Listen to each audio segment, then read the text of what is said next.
Hey guys, it's Jennifer from Live, Laugh, Love to Read. So today I'm doing a book review on Jennifer Weiner's new book, The Summer Place. Look at that cover. Oh, I love it. So I'm giving this book 4.5 stars. So 4.5 stars. And there's a couple of reasons it's not getting 5, but 4.5 stars. So let me read you a synopsis. Then we're going to talk about it. Yes, I'm in the car. And my new glasses have transitions.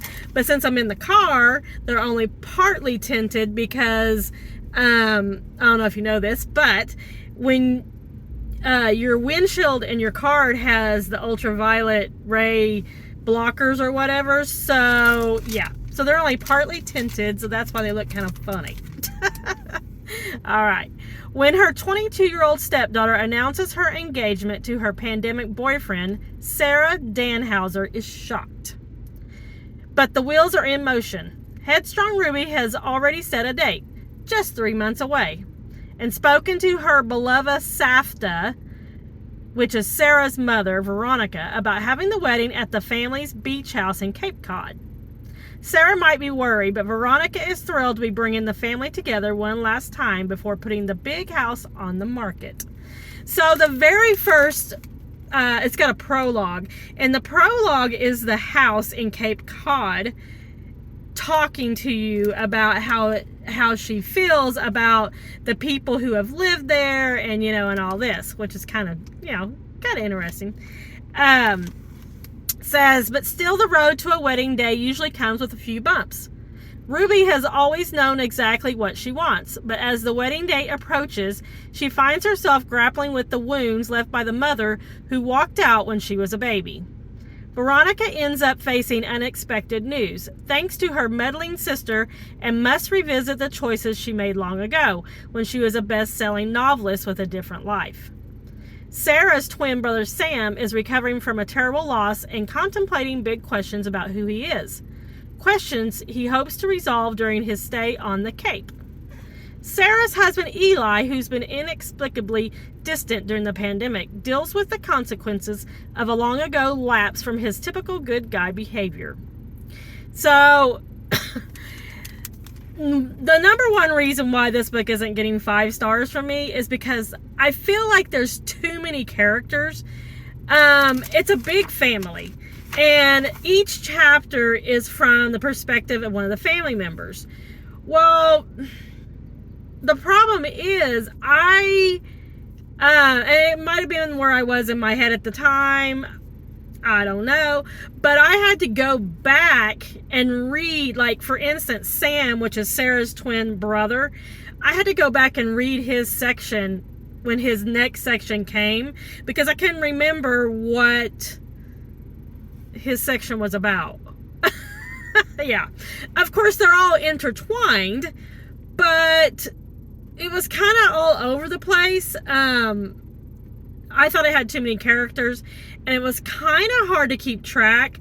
For me personally, when I'm reading a book, names sometimes will escape me, and I'll say, like, for instance, Sam's doing what, and Sam did what, and Sam's related to who, and Sam has this son, and yeah. So, yeah. So there's a lot of characters in it, and it does all tie together. I'm not saying it doesn't. Let's see. And Sarah, frustrated by her husband, concerned about her stepdaughter, and worn out by the challenges of life during quarantine, faces the alluring reappearance of someone from her past and a life that could have been. When the wedding day arrives, lovers are revealed as their true selves. Misunderstandings take on a life of their own, and secrets come to light. There are confrontations and revelations that will teach each member of the extended family, ensuring that nothing will ever be the same. So, this book does take place during the pandemic. And so, at one point, they are, the family, Sarah is married to Eli. They have Ruby, which is Sarah's stepdaughter, who is like a teenager, an older teenager. Then they have their 2 sons, Miles and Dexter, who are little, like I think like 7 and 8 or something like that. And they live in a brownstone, which has 4 stories. But during the pandemic, they all have to stay home.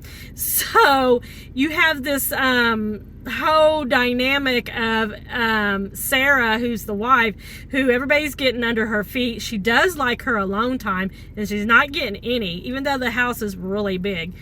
And she ends up renting a studio apartment that's pretty close to where she works. She's a music teacher, that's over like a home music school. And she rents this studio apartment just so she can have some alone time. Yeah. And so that's in here, and some twisty turns about the past comes to light, and yeah, there's a lot going on in this book. And you can see it's a pretty big book. I just finished it. I got it at the library. I had it on hold, not very long, maybe a week. Yeah. It was good. 4.5 stars. I absolutely love Jennifer Weiner's books, and almost always give them 5 stars. But like I said, this one was a little bit hard for me to, stay focused on, and keep all the characters straight in my head. So that was the only reason it got 4.5 stars. But I would recommend it. I thought it was really good. And if you can get it from the library, even better. Alright guys, that's all I got. Don't forget to like and subscribe. And don't forget to check back for a big surprise coming. We are going somewhere the 1st of July to do little free library tours. And I'm not going to tell you where just yet, but it's totally exciting. All right, guys. See you next time.